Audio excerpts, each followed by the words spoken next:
Yelpinadu saçlar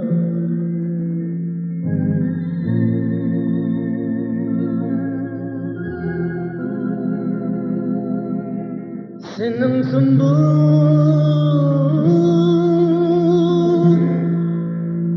saçlar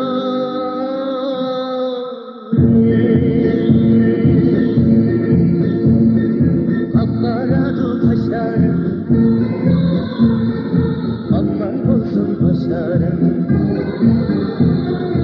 o bir günde giydirdi senin sümbül saçlarım saçlarım saçlarım senin sümbül saçlarım saçlarım saçlarım senin sümbül saçlarım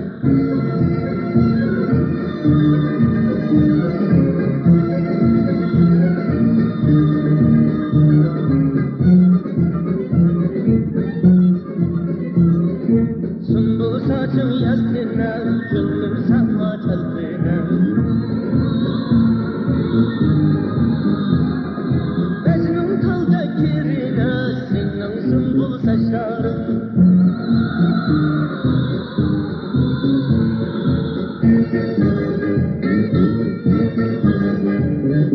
Çehremden nur taraydı bu yaş gelip paraydı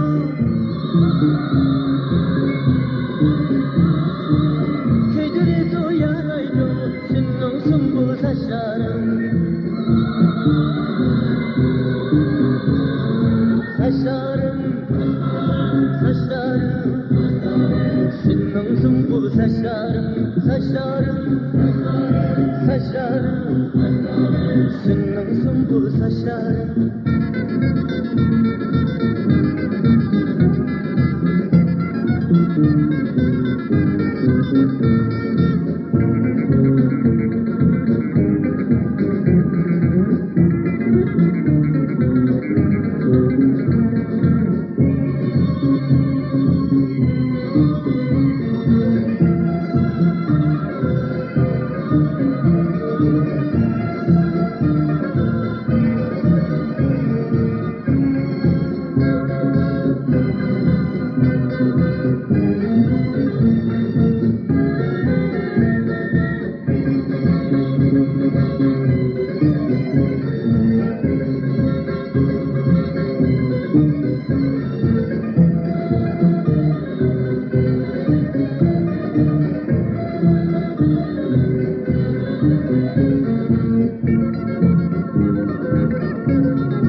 Kapkaradı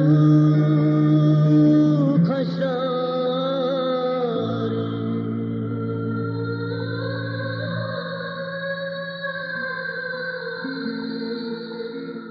Yelpinadu saçlar